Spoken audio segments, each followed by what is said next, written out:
Hi friends, അപ്പം ഞാൻ എന്താ ചെയ്യാൻ പോണെന്ന് അറിയാമോ? ഞാനൊരു ഒരു ഏത്തപ്പഴം ഇരുന്നു എന്നാൽ പഴംപൊരി ഉണ്ടാക്കിയതിൻ്റെ ബാലൻസ്. അപ്പം ഞാനത് അടുപ്പിൽ വെച്ച് പുഴുങ്ങിയെടുത്തിട്ടുണ്ട്, നല്ലോണം വെന്തിട്ടുണ്ട്. അപ്പം അതിഞ്ഞെടുക്കാം. എടുത്തിട്ട് ഇത് വെച്ച് ഞാൻ ഇടിയപ്പം ഉണ്ടാക്കാൻ പോവുക. അപ്പോഴേ നൂൽപുട്ടാണ്, ഞങ്ങളത് ഇടിയപ്പം എന്നാണ് പറയുന്നത്. അപ്പം ഇതിൻ്റെ തൊലി ഒന്ന് കളഞ്ഞ് എടുക്കാം. തൊലി കളഞ്ഞ് നമുക്ക് ഇതിനകത്തുള്ള ആ കറുപ്പൊക്കെ കളഞ്ഞിട്ട് മിക്സിയിൽ അടിച്ചെടുത്തുകൊണ്ട് വന്നിട്ട് ബാക്കി കാര്യം ചെയ്യാം. ഓക്കെ, ഇതൊന്ന് തണുത്തിട്ട് മിക്സിയിൽ ജാറിലിട്ട് അടിച്ചെടുക്കാം. ഓക്കെ, അപ്പം ഗേസ് ഞാനിത് അരച്ചുകൊണ്ട് വന്നിട്ടുണ്ട്. നമുക്കിതിൽ ഞാൻ 1.5 കപ്പ് പൊടി എടുത്തിട്ടുണ്ട്. എത്ര വേണമെന്ന് അറിയത്തില്ല, ഒരു പഴയേ ഉള്ളൂ. അപ്പം നമുക്കതിൽ ആവശ്യത്തിന് ഉപ്പ് ഇട്ട് ഈ പൊടി ഇട്ട് നമുക്കൊന്ന് കുഴച്ച് നോക്കാം. വെള്ളം വേണമെങ്കിൽ ചേർത്ത് കൊടുക്കാം.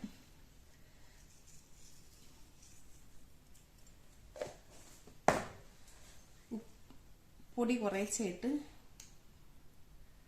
കുഴച്ചെടുക്കാം.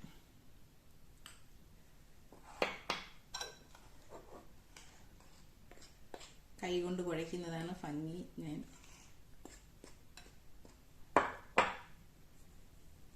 നല്ല സോഫ്റ്റ് മാവായിട്ടുണ്ട്. അപ്പം ഇതിവിടെ ഇരിക്കട്ടെ. അപ്പോഴത്തേന് ഈ തേങ്ങയൊക്കെ തിരുവണം, ഇത്തിരി പണിയുണ്ട്.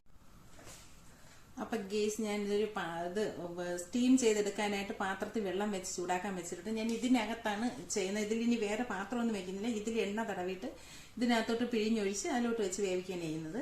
അപ്പം ഞാനതൊന്ന് ചെയ്യട്ടെ. ഓക്കെ,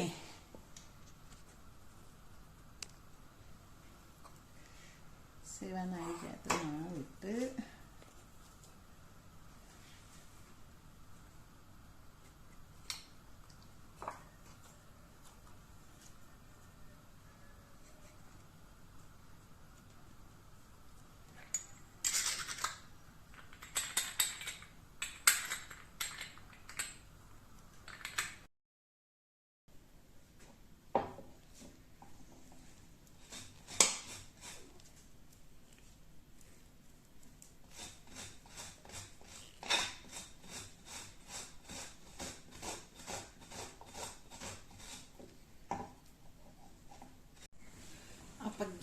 ഞാൻ ഏത്തപ്പഴം കൊണ്ട് ഇടിയപ്പം ഉണ്ടാക്കിയിട്ടുണ്ട്. അതായത് നൂൽപുട്ട്. നമ്മളെ നാട്ടിൽ ഇടിയപ്പം എന്ന് തന്നെയാണ് പറയുന്നത്. നല്ല കുറുകിയ തേങ്ങാപ്പാലും ഉണ്ട്.